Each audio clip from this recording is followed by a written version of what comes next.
Greetings RC friends, welcome to Props and Wheels and to the 10th day of our 14-day RC helicopter review challenge. Finally today we are moving away from toy helicopters and into the territory of real 4-channel entry-level hobby-grade helicopters. Today I have a WLtoys V911S. This is the third iteration of V911 series from WLtoys. The first one was the first generation, and then the second one was called V2, like for version 2 or Dash Pro. And this is the third iteration, which is flybarless with 6G stabilization. 6G means that it has 6 gyroscopes. Actually now there are 3 gyroscopes and 3 accelerometers. The difference is gyroscopes measure the movement, angular movement, whereas accelerometers measure the linear movement. In any case, some of you may say, well, this is not really hobby grade. Well, I call these transition grade between toys to hobby grade helicopters. The reason is these come as RTF, so ready to fly, with a transmitter, but that transmitter is toy grade. But what you can do is they also sell the BNF or bind and fly versions, or you can just toss out the transmitter and bind these helicopters to your own transmitter if it is compatible with it, like OpenTX. I have a jumper light as well as a Radio Master TX16S, both of which will work with this. And you usually also find spare parts for these. If something happens, you can easily repair them. And in addition, they come with replaceable batteries, so you can slide in one battery, take it out. I am especially excited about this one, and I have been meaning to review this for a long time because I got this back in August 2020. It has been almost a year and it was just sitting. The reason I got was because I wanted to compare it to my beloved Eachine E119. This is my go-to trainer helicopter. I loved it. I made, I think, 4 or 5 videos with this one. And I still fly it. It came with 5 batteries and it was about $50. When I saw this on sale at Banggood for $39.99 with just 1 battery and transmitter ready to fly, I had to buy it. So I ordered with another item that was about similar size, and the shipping and insurance cost $4.50. So if you divide it evenly, this cost me shipped to my door $42.24. That is low in my opinion. The prices have gone up since then. That was during the pandemic. But you should be able to find this, $45–50 range. And this, from the specs and pictures, looks very similar to my Eachine E119. Sometimes different companies buy them and then rebrand them. The manufacturer may be the same, and it just gets rebranded with different colors, maybe different canopy, slight differences. Let's see if that's the case. In any case, I love my E119 and I expect this is going to be great as well. Let's open it up and see what is inside.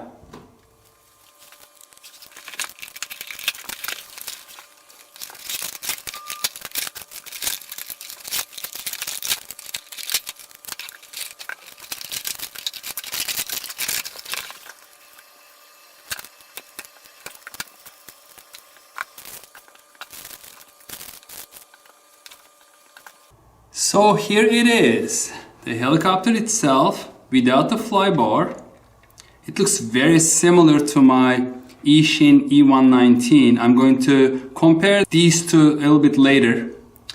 Here's the transmitter. This also looks very similar to the Eachine E119's transmitter. Let's take the protectors off. Here's the manual, instruction manual, both in English as well as in Chinese. This is the charger with the USB cable that goes to a USB adapter, and this can charge 2 batteries at a time. This goes on top. I only ordered 1 battery. I'm expecting that the batteries from the Eachine is going to fit this as well. I have 4 batteries on that one. This is 3.7 volt, 300 milliamp hour LiPo battery, just 1 cell. Over here with this very common low-C connector. And we have 2 blades And these are of course both the same type B. There is only one type. This is not coaxial. So one full set of main rotor blades, one tail rotor blade. This is the main gear that's on the bottom. It's made from plastic, so if this breaks there's a spare. And then we have a tiny little Allen wrench.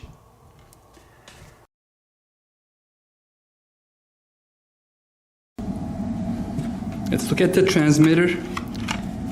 It takes 6 AA batteries. It's a lot of them.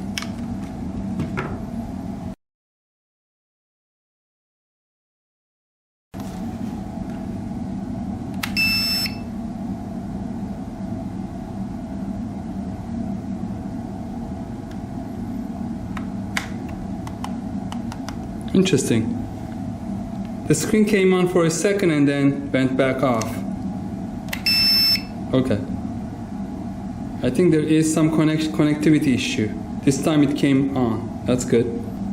And there are trims on all 4 channels. That's great. The English in the instruction manual is not good, so it looks like it has been translated using a program. It is difficult to decipher what it's saying, but the most important part is here. So this button, 1 beep and 2 beep, the rudder conversion changing button. I don't understand, probably speed button. And this right top button says hover debugging keys. There's only one button, no keys. And then there is aircraft hover mode setting. And I think what's trying to say is if it is not hovering properly and then just drifting, you can press this for 3 seconds. It will go into the top test mode, yada yada yada. I don't know. I'm just going to try it out, and if it doesn't work well, then I will probably go to YouTube and try to figure out what other people did. Now let's compare this one to the Eachine E119. Put them side by side and see if there are any differences. The skids are exactly the same. It looks like the Eachine, the tail boom is a little longer. I don't know if you can see it here, but it is sticking out maybe another inch or so. From the side, the canopies look very similar.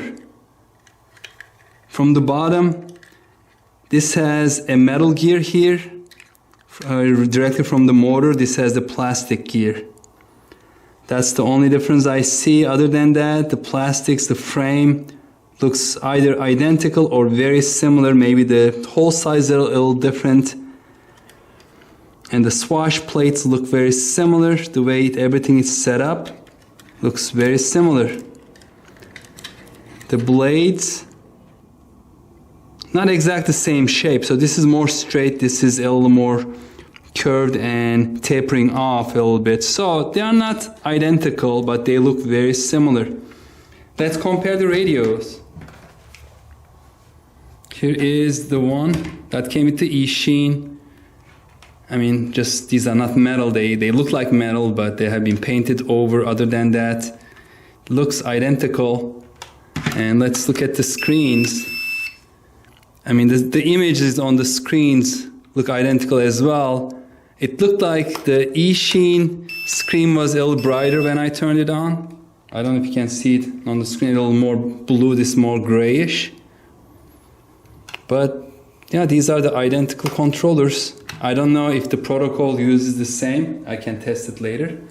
But they look very similar, although not identical. While we are waiting for the battery to charge, I'm going to use one of the Eachine's batteries to make sure that everything is working. Is it going to fit here?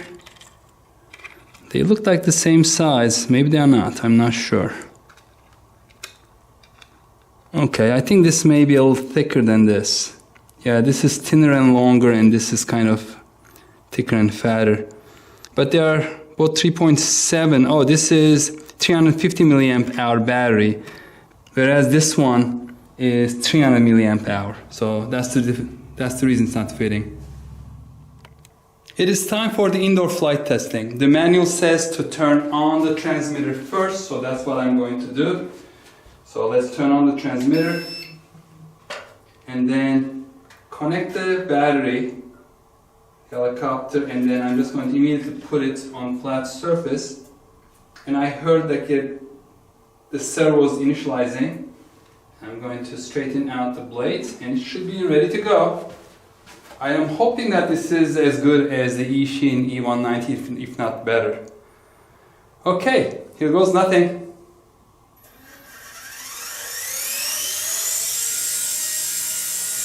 It's drifting a little bit. Oh, it's doing like these snaps. I don't know what it is. Like I'm trying to hover, but as soon as I let go, it's like the snapping, the tail. Do you see that? I'm going to try to bring it a little closer to the camera. It's very snappy.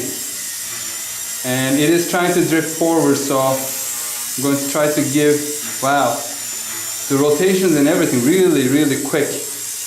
But it's really snappy. I don't know if it is getting affected by its own rotor wash, the air current that's generating, but it's definitely working my right thumb, right stick.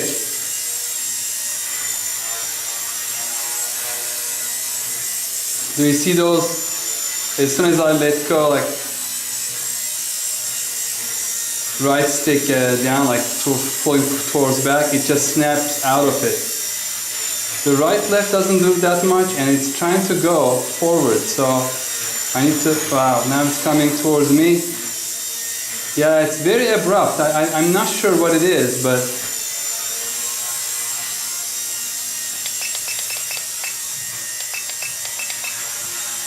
now it's coming forward all the time. Now it's going forward again. I cannot figure out what is wrong with this. Okay, I'm going to land it. This is not fun. Alright. This is strange, really. I wasn't expecting that. It's very abrupt and very unstable. And then I think the gyro may be trying to over control. I'm just going to turn it off quickly. And I want to fly my Eachine E119. So I'm just getting a baseline with that one, because I remember that one to be much more stable. So I just want to try that out very quickly.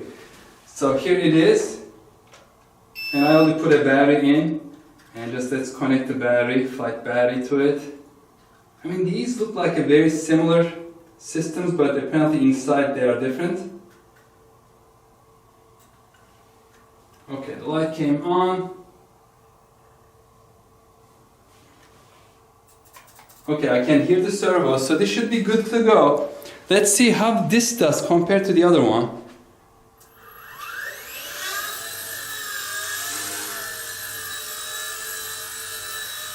I mean, it doesn't do those snap things. This is very stable, very easy to control. Look, I mean, I have confidence in this. It's drifting a little bit to the forward.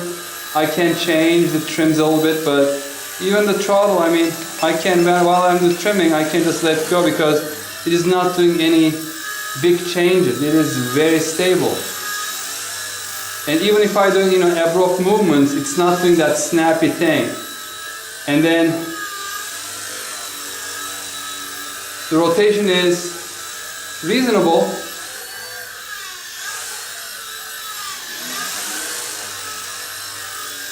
Yeah, I mean,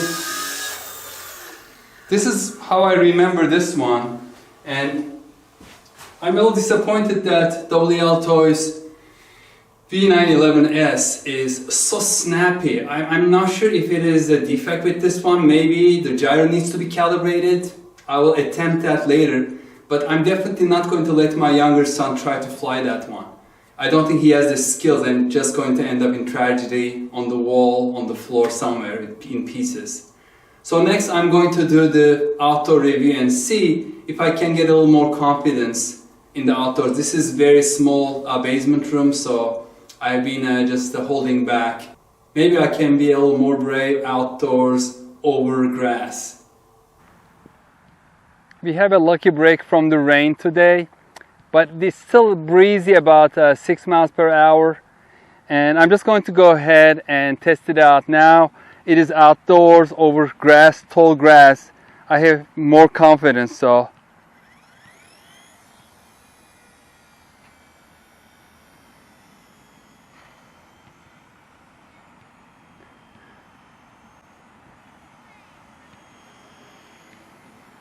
It's still doing that snappy thing and side-to-side movement.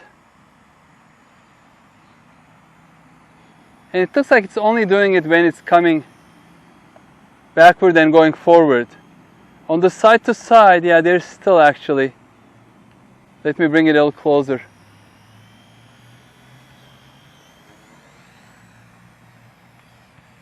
And the turn is quite quick. Oh, I think I decreased the throttle too much. I'm still learning, as you can tell, flying RC helicopters. And I'm having trouble with the left stick. You know, holding the throttle at the center where it needs to be while I'm like doing the turns.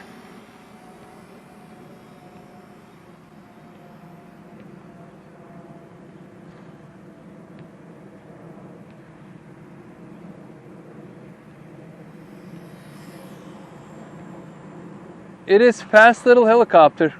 I think it may be a little faster than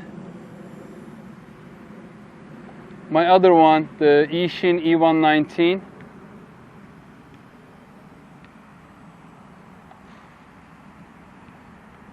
Let's bring it back before I lose it. It goes out of view very quickly.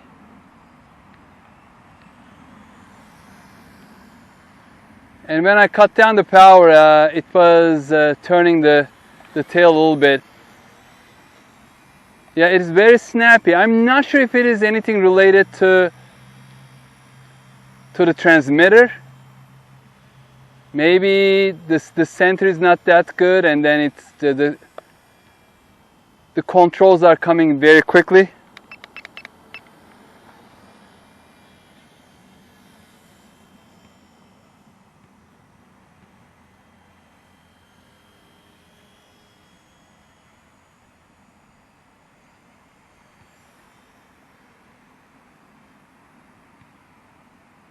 Outdoors is definitely more fun to fly.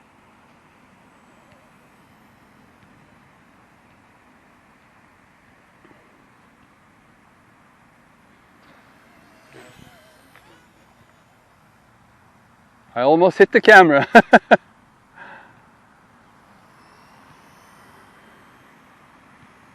And which one was the speed button? This one. Okay, 2. Is it even faster? Yeah, I mean it goes out of view very quickly.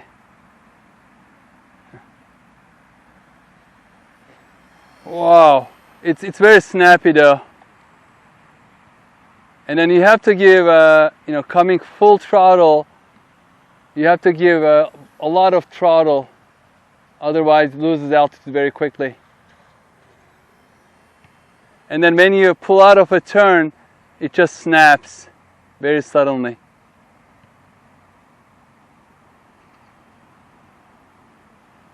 All right, back to 1 speed. It is quite fast.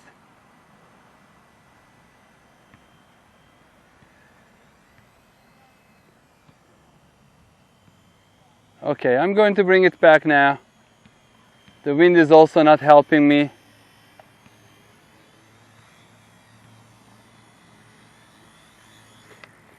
Okay. What do I think about it?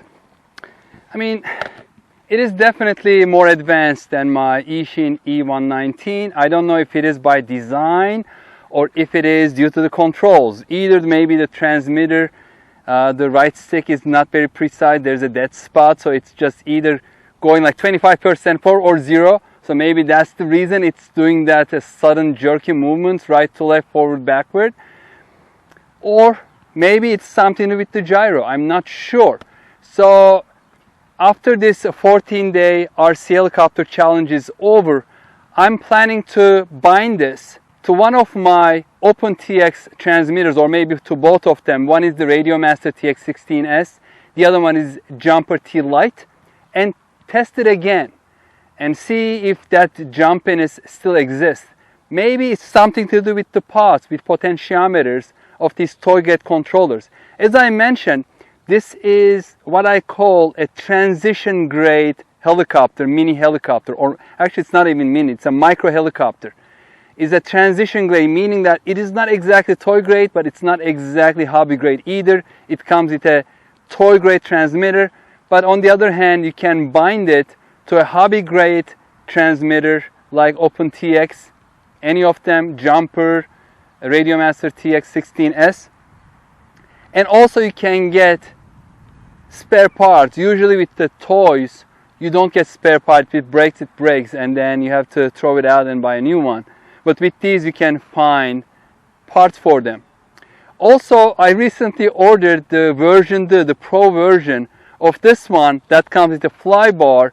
I wanted to test them side by side. If I find the original one, the first generation, I'm going to get that as well. I love the shape, although this doesn't fly so far that good. I would like to test them side by side. By the way, if you own one of these, if you are more experienced than I am, if you've figured out the issues, please let me know in the comment just below. Let me know what I should do to get that jerkiness off. Maybe it happened to you as well. Maybe this is a lemon. I'm not sure. Please leave comments below. Okay, folks, now the 10th day is over as well. Please stay tuned for another real 4-channel helicopter coming tomorrow. Stay safe and healthy. Hope to see you on that video. Take care. Bye-bye.